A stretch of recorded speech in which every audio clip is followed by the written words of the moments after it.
अस्सलाम वालेकुम, welcome back. आज हम F1 का चैप्टर नंबर 10 पढ़ेंगे, that is activity and exercise.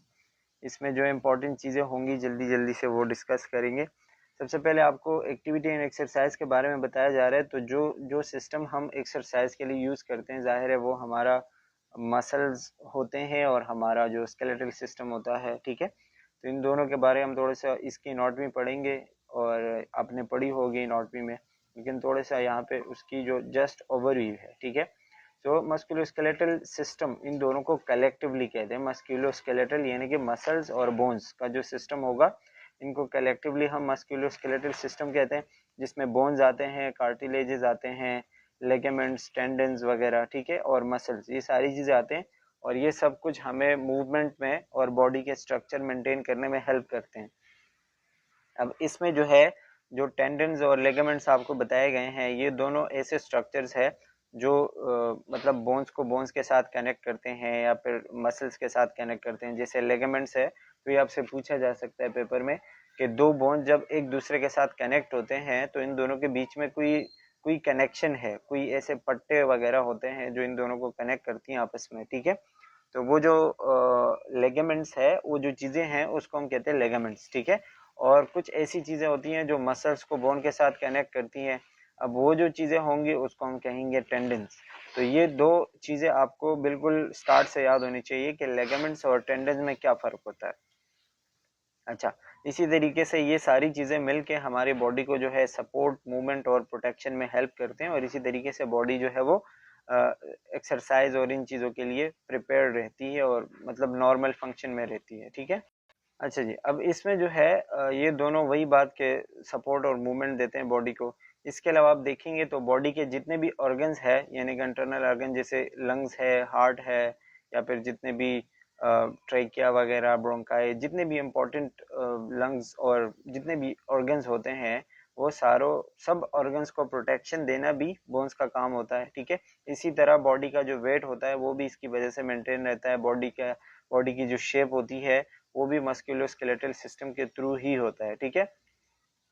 इसके अलावा ये जो है मसल्स, हमें कोई चीज़ उठानी हो, कोई चीज़ रखनी हो, पुलिंग और पुशिंग जितने भी काम होते हैं उन सब में हेल्प करते हैं। अब यहाँ पे हम जो चीज़ पढ़ने जा रहे हैं वो है एक्टिविटी एक्सरसाइज पैटर्न, ठीक है। कि इसमें हम किस तरीके से बॉडी का जो एक्सरसाइज का एक पैटर्न होता है उसको किस तरीके से मेंटेन कर सकते हैं, और सही एक्सरसाइज पैटर्न क्या हो सकता है, ठीक है। जैसे कि इसमें लिखा हुआ है कि इसमें एक पर्सन का रूटीन ऑफ एक्सरसाइज आता है, उसकी एक्टिविटी आती है, उसके लीजर एंड रिक्रिएशन, मतलब जितना भी उसका फ्री टाइम होता है, ठीक है, या फिर जितना उसको अपने बॉडी मेंटेन करने के लिए जो भी कुछ करना पड़े, तो वो एक्सरसाइज एंड मतलब एक्टिविटी एंड एक्सरसाइज पैटर्न में आएगा। अब इसमें क्या क्या चीज़ें हो सकती हैं, जैसे एक्सरसाइज में क्या क्या चीज़ें आती हैं, normally activities of daily life living, ठीक है, ADLS जिसको हम कहते हैं।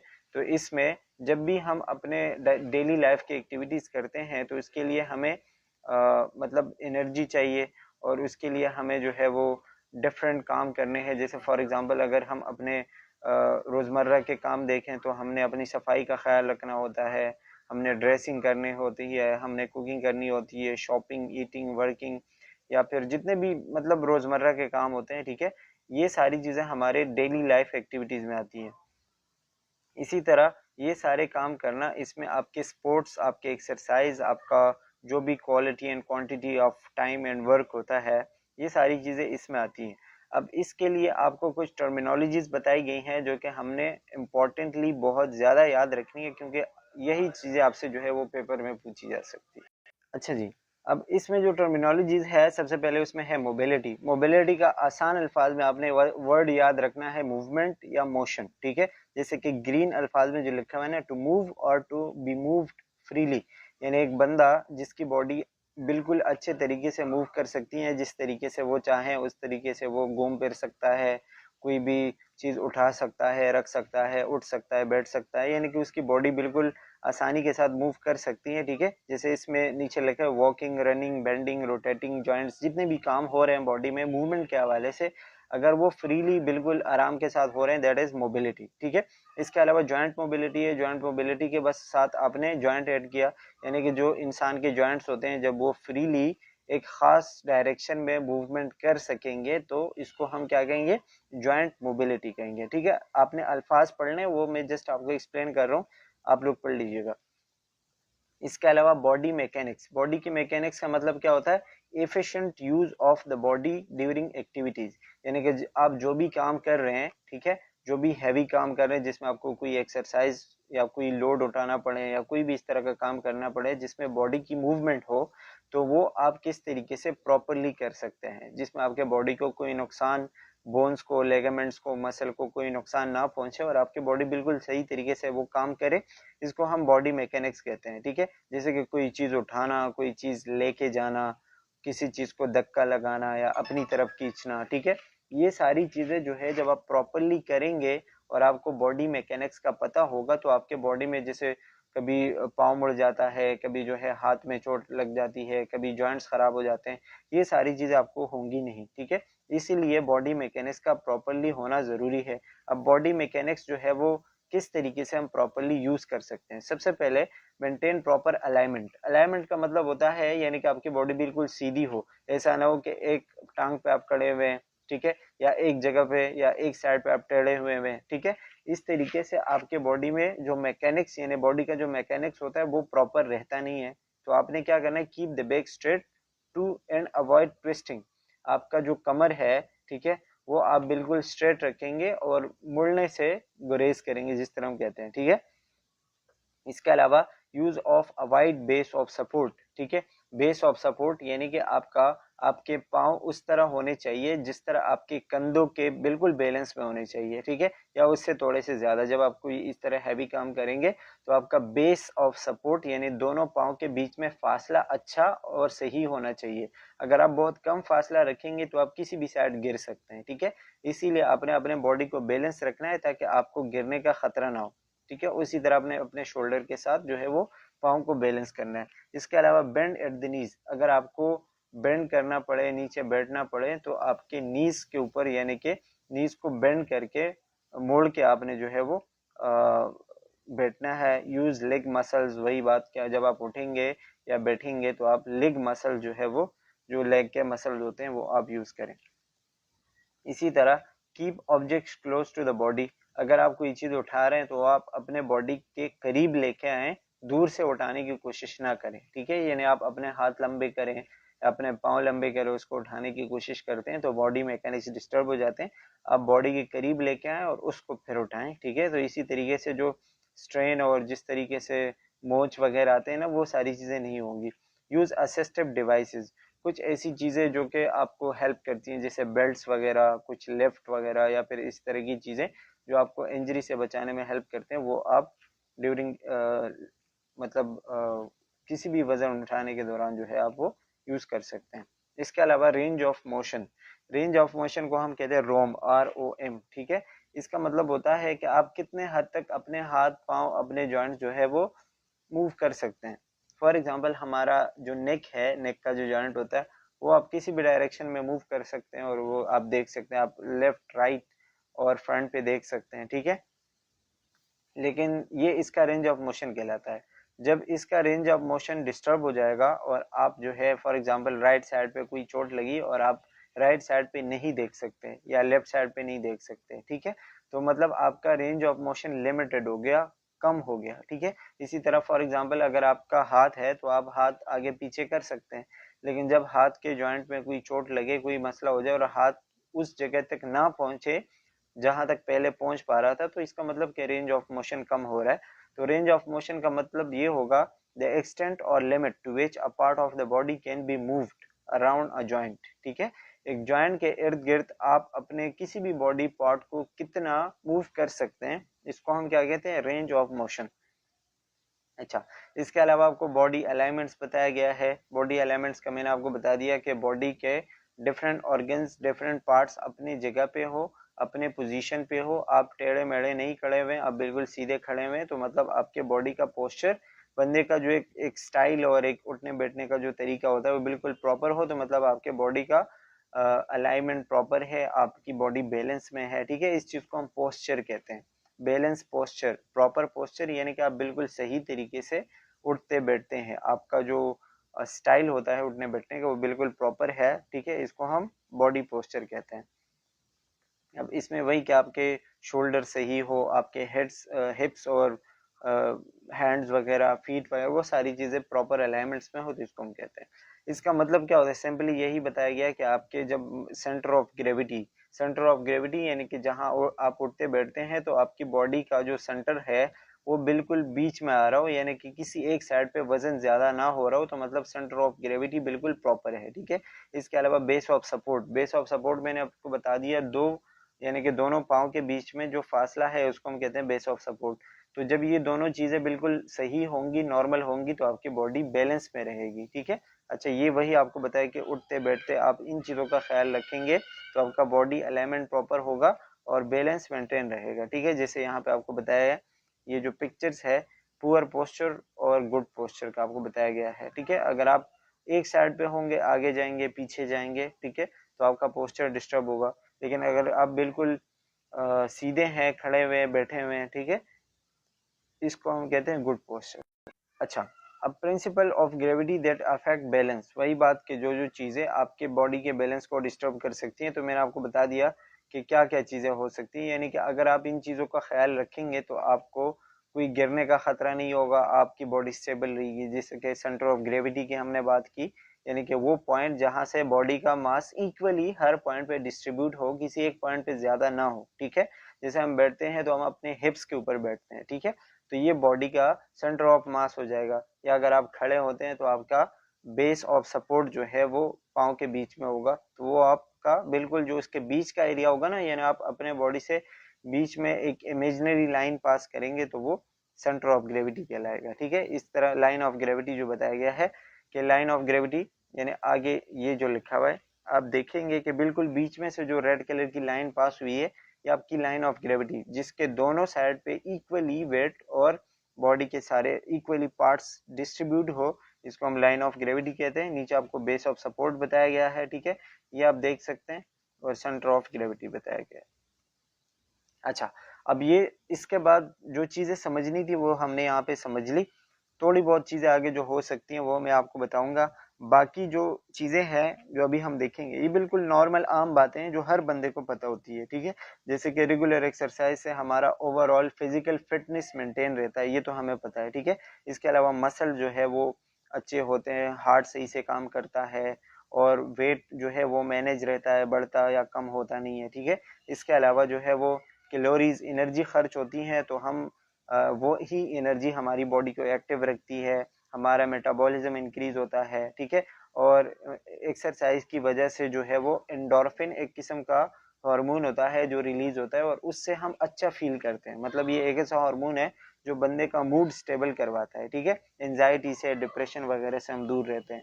इसके अलावा हमें एनर्जी प्रोवाइड करता है, बोन्स इसकी वजह से स्ट्रेंथन होते हैं, हार्ट अटैक का रिस्क कम होता है, ठीक है। इसी तरह डायबिटीज और स्ट्रोक और फालिज जितने भी ऐसे मसले होते हैं उससे हम दूर रहते हैं जब हम एक्सरसाइज कर रहे होते हैं। इसके अलावा नींद अच्छी आती है बंदे को, और जितने भी खराब एक्सरसाइज होते हैं अगर हम उसको मतलब ना करें तो बॉडी मेंटेन रहती है। इसमें लिखा हुआ है avoid vigorous exercise close to bed time, यानी कि जब आप सोने जा रहे हैं तो सोने से पहले आपको इस तरह के एक्सरसाइज ना करें जिससे आपकी नींद खराब हो जाए, आपको नींद ना आए, ठीक है। तो ये सारी चीजें, अब ऐसी चीजें आपको बताई जा रही है फैक्टर्स अफेक्टिंग मोबिलिटी के जो आपके मोबिलिटी को, आपके मूवमेंट के ऊपर असरअंदाज हो सकती हैं, ठीक है। जिसमें सबसे पहले है ग्रोथ एंड डेवलपमेंट, यानी एक बंदे की बॉडी और उसके मसल्स, उसका नर्वस सिस्टम, उसके मतलब बोन्स वगैरह इतने प्रॉपरली डेवलप नहीं है, ठीक है, कि वो उसकी वजह से मूव कर पाए। कोई माजूरी है, कोई नेचुरल मसला है, कोई बाद में कोई एक्सीडेंट हुआ है, वट एवर जो भी प्रॉब्लम है, ठीक है, तो इसकी वजह से अगर उसको मूवमेंट करने में, मसल्स मूव करने में मसला हो रहा है तो ये फैक्टर हो सकता है जो उसकी मोबिलिटी के ऊपर असरअंदाज हो सकती है, ठीक है। इसके अलावा न्यू बॉर्न मूवमेंट्स और रैंडम, ठीक है। न्यू बॉर्न जो होते हैं, जो बच्चे होते हैं छोटे छोटे, उनके मूवमेंट जो है बिल्कुल रैंडम होते हैं, यानी कि वो हाथ पाँव कहीं भी मारते हैं, उनको अपने हाथ पाँव का नहीं चलता पता, ठीक है। और जैसे जैसे उनका नर्वस सिस्टम, बॉडी मेच्योर होती जाती है तो उनके मूवमेंट के ऊपर कंट्रोल आ जाता है, वो उस चीज को क्या करते हैं, कंट्रोल करने लग जाते हैं, ठीक है। अच्छा, जैसे उनका जो है उम्र बढ़ता है तो उनके मसल्स बेहतर होते जाते हैं और जो डेंसिटी होती है बोन की वो डिक्रीज हो जाती है। मतलब ये कि आप देखेंगे कि जितनी इंसान की उम्र बढ़ती है, फॉर एग्जांपल 60-70 साल में पहुंचता है तो उसके जॉइंट्स खराब होने लगते हैं, मसल्स भी खराब होने लगते हैं, ठीक है।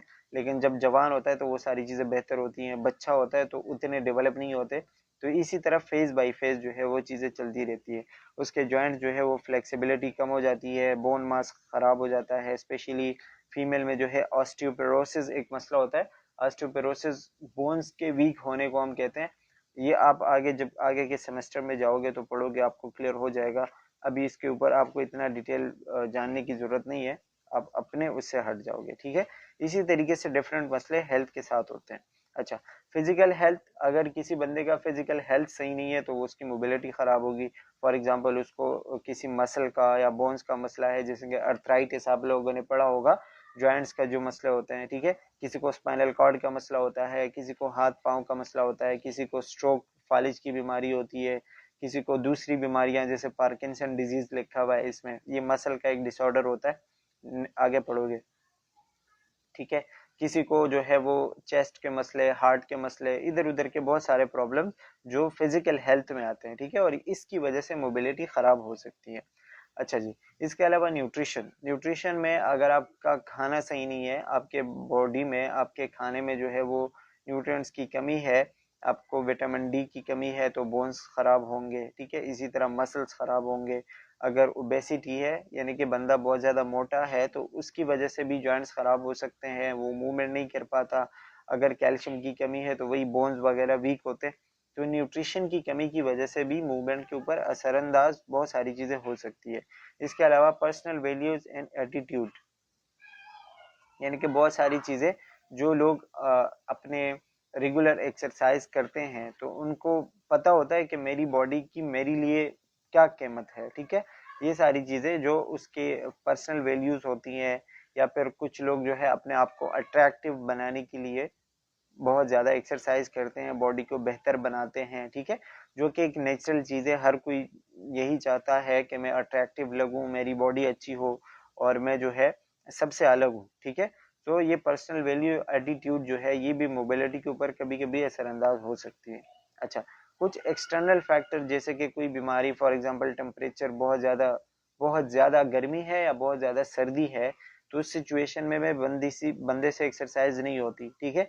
या बहुत ज़्यादा ऐसी अवेलेबिलिटी ऑफ रिक्रिएशनल फैसिलिटीज़, ऐसी चीज़ें जिसमें बंदा हर टाइम मगन रहे, मतलब कोई पार्क है, कोई इस तरह की चीज़ें हैं जिससे जहाँ जब बंदा वहाँ पे जाता है, या फिर इस तरह की चीज़ें, फॉर एग्जांपल कोई सिनेमा हॉल है तो वहाँ जाएगा, मूवीज़ वगैरह देखेगा, तो उसको एक्सरसाइज के लिए टाइम नहीं मिलता। तो अगर ये चीज़ें बहुत ज़्यादा हो जाए रिक्रिएशनल एक्टिविटीज़, तो वो भी एक्सरसाइज के ऊपर, मोबिलिटी के ऊपर असरअंदाज हो सकती हैं। या कोई अनसेफ एनवायरनमेंट हो, जैसे फॉर एग्जांपल अगर आप देखेंगे तो अगर कहीं पे चोरी डाकियां वगैरह बहुत ज़्यादा हो रही हैं तो लोग बाहर जाने से कतराते हैं, नहीं करते एक्सरसाइज वगैरह, ठीक है।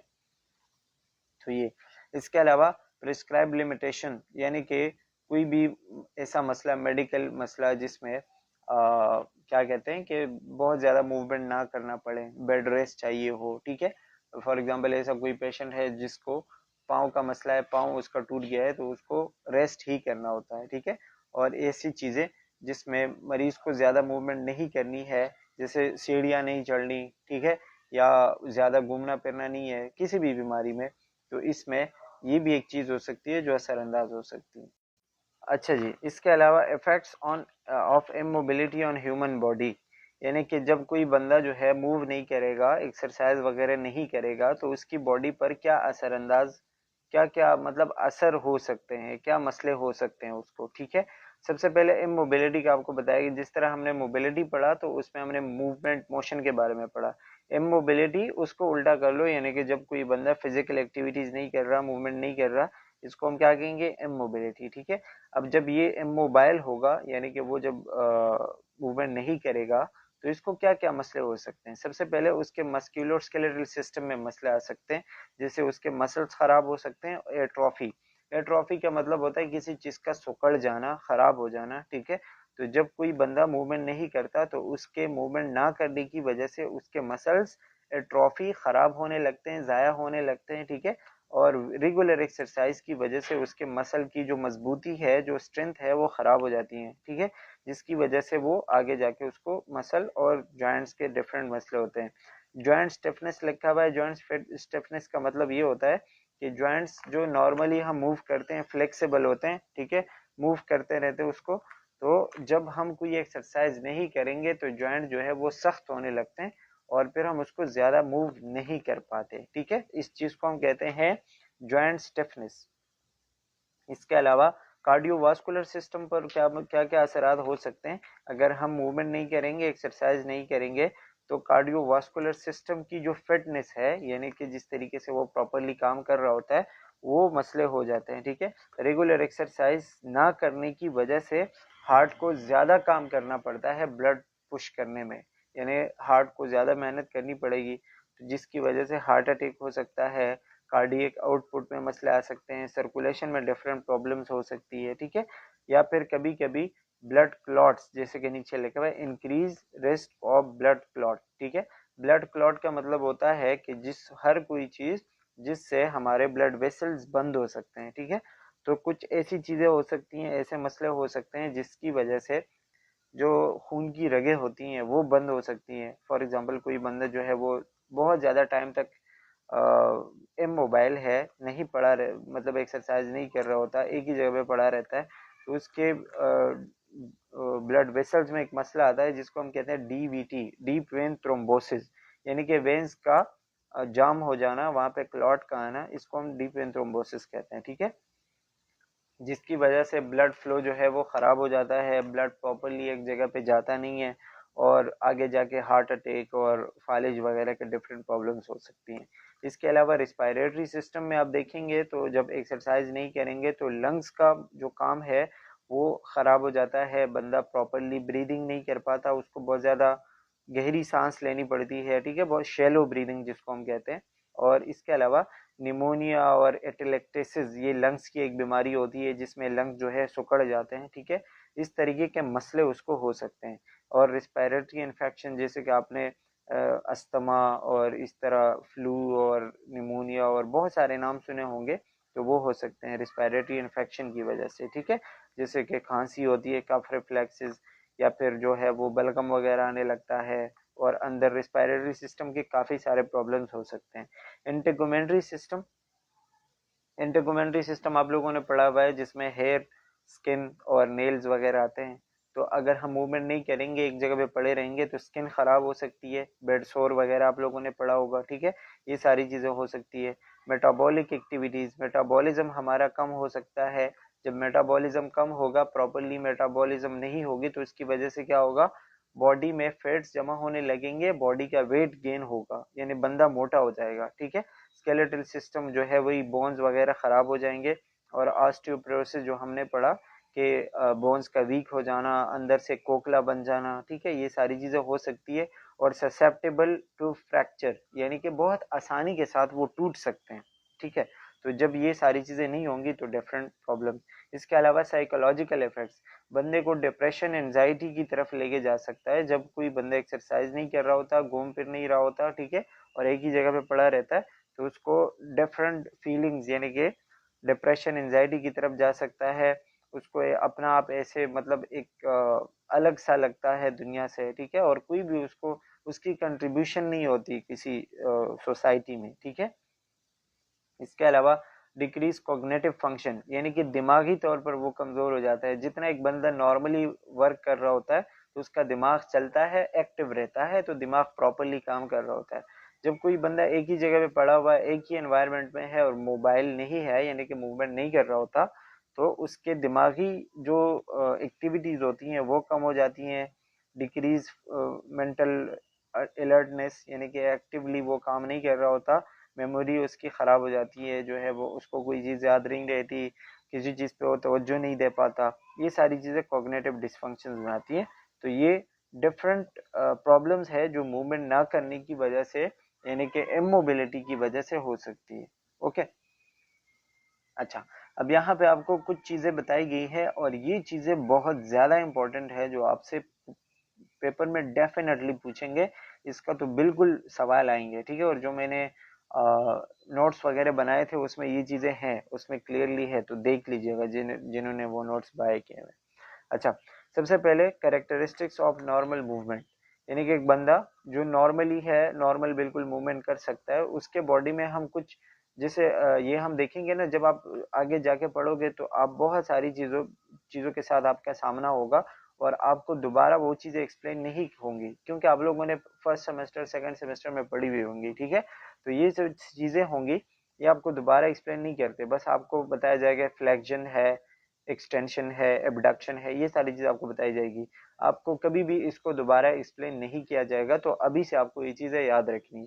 जैसे कि रेंज ऑफ मोशन की हमने बात की पहले, कि रेंज ऑफ मोशन का मतलब क्या होता है, एक बॉडी का पार्ट, एक जॉइंट कितने हद तक मूव कर सकता है, इसको हम कहते हैं रेंज ऑफ मोशन, ठीक है। अब इस रेंज ऑफ मोशन के डिफरेंट पार्ट्स या डिफरेंट तरीके होते हैं कि आप किसी भी मतलब पार्ट को किस किस डायरेक्शन में मूव कर सकते हैं। अब उसके लिए हमने मुख्तलिफ किस्म के नाम रखे हैं।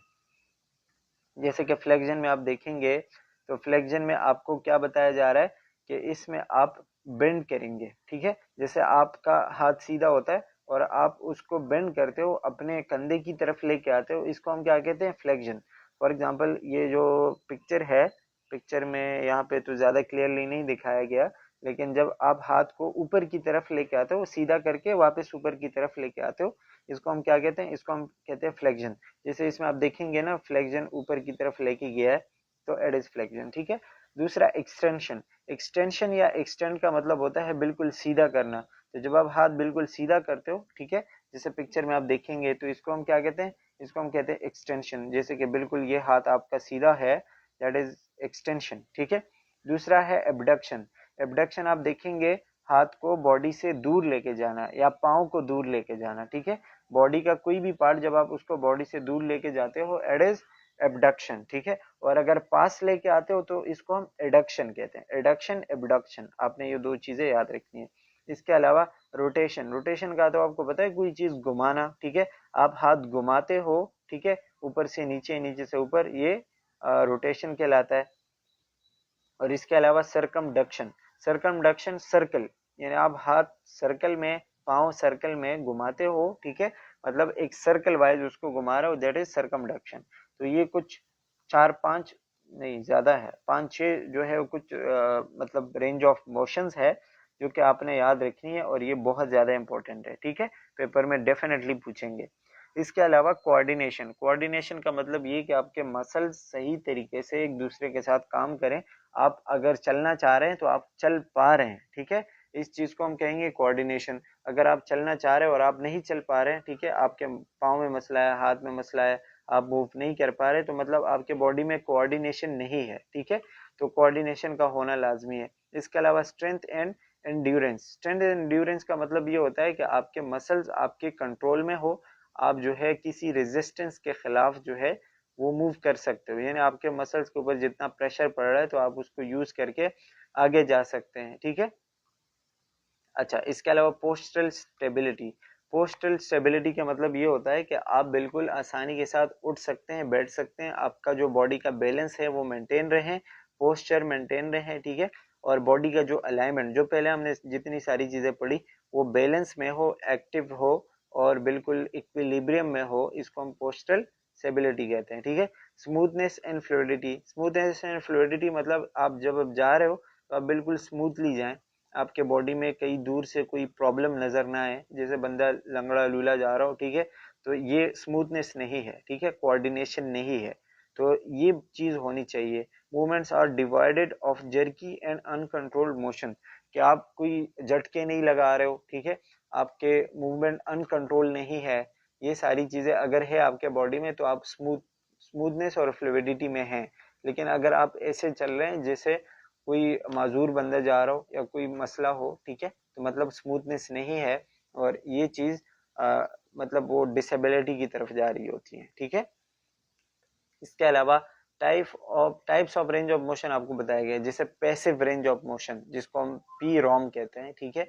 इसका मतलब होता है कि जब आपको perform by the nurse without client assistance, यानी कि जब आप किसी पेशेंट को मूव करवा रहे हैं, उसका हाथ मूव करवा रहे हैं, उसका पैर मूव करवा रहे हैं, ठीक है, और उसमें आपका यानी कि खुद से जैसे फिजियोथेरेपी करवाते हैं, ठीक है, तो इस चीज को हम पैसिव रेंज ऑफ मोशन कहते हैं, जिसमें क्या होता है, मरीज का कोई मूवमेंट नहीं होता, मरीज का कोई उसकी मतलब हेल्प नहीं होती, ठीक है, तो इसको हम क्या कहते हैं, पैसिव रेंज ऑफ मोशन। ये क्यों करते हैं, ताकि उसके जॉइंट्स खराब ना हो। फॉर एग्जांपल मरीज आपके पास 1 महीने से एडमिट है, ठीक है, तो वो एक ही जगह पे पड़ा हुआ है, तो हम उसके हाथ पांव मूव करवाते हैं बार बार, ताकि उसको उसकी मूवमेंट होती रहे और उसको कोई मसला ना हो, ठीक है, मसल उसके ठीक रहे, फ्लेक्सिबिलिटी हो, ये सारी चीजें हो।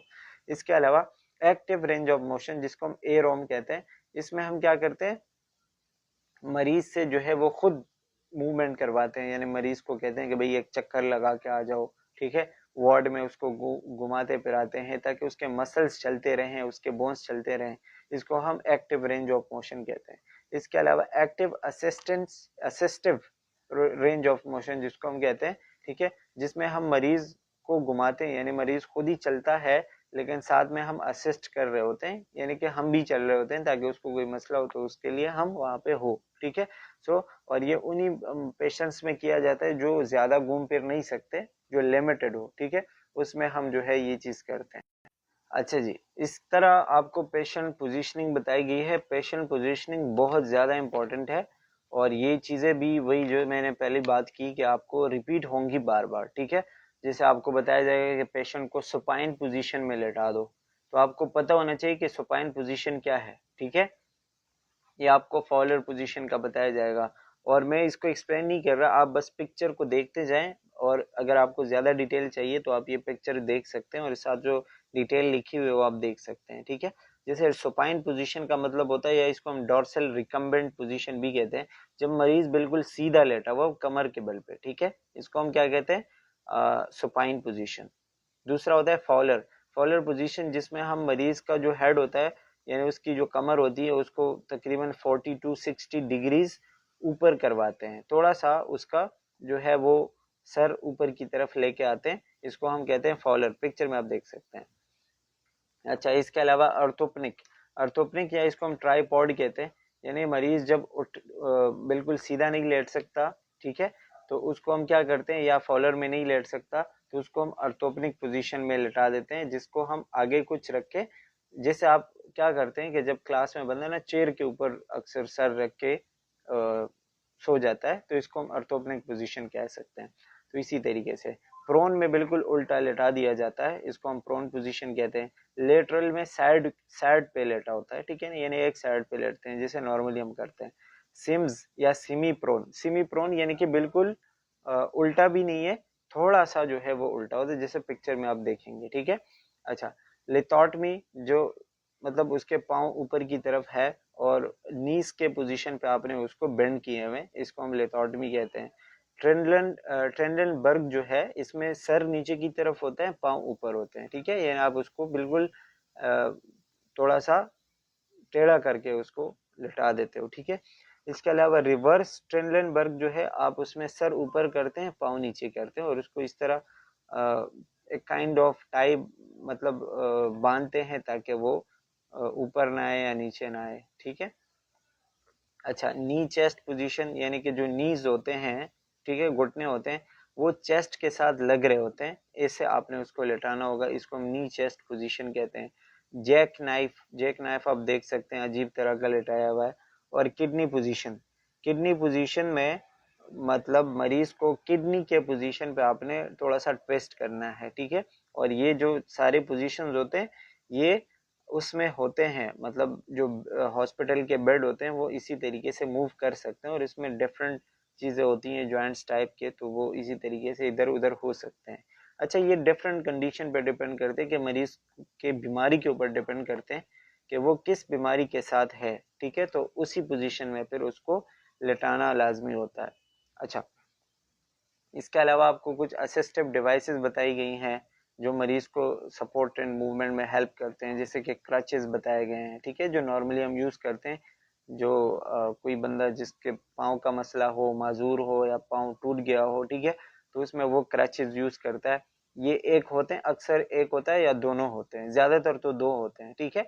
और ये हम यही एक्जिला के साथ यानी कि जो बगल होते हैं उसके साथ फिट करते हैं और वहीं पे जो है अपना बॉडी का प्रेशर डाल के उसको जो है वो लेके चलते हैं, मूवमेंट में हेल्प करते हैं। ठीक है, इसके अलावा केन केन जिसको हम लाठी कहते हैं काइंड ऑफ, ठीक है, ये उस सिचुएशन में लगाया जाता है जब किसी को एक पाँव में मसला हो, ज्यादा बड़ा मसला ना हो। ठीक है, और उसमें हम ये उस साइड पे यूज करते हैं जो अनअफेक्टेड हो, यानी कि सही वाले साइड पे इसको लेके चलते हैं और जो जो पार्ट में मसला होगा उस पे उसको लेके नहीं चलेंगे।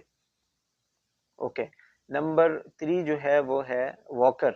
ये अभी आपने देखा होगा, वॉकर जो है वो तकरीबन आपको ऐसे हेल्प करते हैं जैसे 4 पाँव हो बंदे के। ठीक है, और ये आगे जाके आपको वही मूवमेंट में हेल्प करता है। तो इसी तरीके की चीजें जो है वो हम इसमें देखते हैं। अच्छा, असेसमेंट आप लोगों ने पढ़ा हुआ है। असेसमेंट का मतलब क्या होता है कि जब आप मरीज से डेटा लेते हो उसमें आपको उसकी मेडिकल हिस्ट्री पूछते हो और उसके जो अभी साइन सिम्टम चल रहे होते हैं वो पूछते हैं। ठीक है, कोई सर्जरी वगैरह उसने की हुई है वो, उसका रेंज ऑफ मोशन देखते हैं, उसके लिमिटेशंस देखते हैं, उसके डिसेबिलिटी वगैरह सारी चीजें, उसका गेट। असेस गेट का मतलब ये होता है कि वो किस तरह उठता बैठता है, उसके उठने बैठने में कोई प्रॉब्लम तो नहीं, बॉडी के पोजीशनिंग में कोई मसला तो नहीं। स्पाइन देखेंगे, स्पाइन में अक्सर स्पाइनल कॉर्ड में और वर्टिब्रल कॉलम में मसलों की वजह से बहुत ज्यादा लोग जो है चलने फिरने में उनको मसला होता है। रेंज ऑफ मोशन देखेंगे, मसल एक्सट्रीमिटीज वगैरह देखेंगे। ठीक है, मसल का स्ट्रेंथ देखते हैं, जैसे आपको डॉक्टर अक्सर कोई चीज थमा देता है कि इसके ऊपर प्रेशर लगाओ, जोर लगाओ, तो वो आपका प्रेशर जोर या वो अपनी उंगली थमा देते हैं कि इसको दबाओ। ठीक है, तो ये मसल का स्ट्रेंथ देखना चाह रहा होता है असल में वो। इसके अलावा एक्सट्रीमिटीज यानी हाथ पाँव के मसल्स देखने होते हैं कि किस तरीके से हैं। तो ये सारी चीजें आपके आएंगी असेसमेंट पे। फिर आप करेंगे डायग्नोज। डायग्नोज में जो है आपको पता चलेगा असेसमेंट के बाद कि इसको प्रॉब्लम क्या है। तो उसके फिजिकल मोबिलिटी के साथ यानी मसल्स के साथ, बोन्स के साथ कोई प्रॉब्लम हो सकता है, उसको गिरने का खतरा हो सकता है, उसका लिमिटेड रेंज ऑफ मोशन आप देखते हो। ठीक है, तो ये आपके डायग्नोज में आएंगे। इसके अलावा कोई क्रॉनिक पेन होगा, कोई बहुत लंबे टाइम से चलने वाला, या फिर कोई जो है वो अपना ख्याल नहीं रख सकता, तो फिर क्या करना है, ये सारी चीज आपके डायग्नोज में आएंगे, आप डायग्नोज करेंगे। फिर आप अपना केयर इम्प्लीमेंट करेंगे कि मतलब किस तरीके से आपने उसका ख्याल रखना है। तो सबसे पहले आप मरीज को जो है वो नॉर्मल बॉडी अलाइनमेंट मेंटेन करने की कोशिश करेंगे कि वो उसकी बॉडी का स्ट्रक्चर पोजीशन नॉर्मल हो जाए। और अगर वो लेटा हुआ है तो हर 2 घंटे बाद आपने उसकी पोजीशन चेंज करनी है। ठीक है, और इसके अलावा teach to use overhead trapeze, और इसके अलावा offer analgesics, monitor vital sign, instruct to stop activity. वही बात के दर्द के लिए कुछ देना है, वाइटल साइन वगैरह देखने हैं। बेड के साइड पे आपने उसके कुछ रेल जैसे वो जो क्रचेज और जितनी भी चीजें थी वो आपने रखनी है ताकि उसको अगर मूव करना हो या इस तरह को कुछ करना हो तो उसको हेल्प हो। ठीक है, बैलेंस डाइट देना है, फ्लूइड इनटेक वगैरह करवाना है, ambulate the patient at the earliest. ठीक है, और मरीज को अगर मूव करना है खुद से तो आप उसको खुद मतलब मूव करवा सकते हैं, या फिर नहीं करना तो वो आपके इम्प्लीमेंटेशन के ऊपर डिपेंड करता है। इसके अलावा आप उसको एजुकेट करोगे, आप उसको प्रिस्क्राइब मेडिकेशन दोगे, मरीज के डेली लिविंग एक्टिविटीज देखोगे। ठीक है, और जैसे कि नहाना, कपड़े चेंज करवाना, एक्सरसाइज वगैरह, ये सारी चीज़ आपकी इम्प्लीमेंटेशन में आती है। And that's all about activity and exercise. I hope कि आपको आ गया होगा समझ। And that's all, so thank you for watching, take care, bye bye.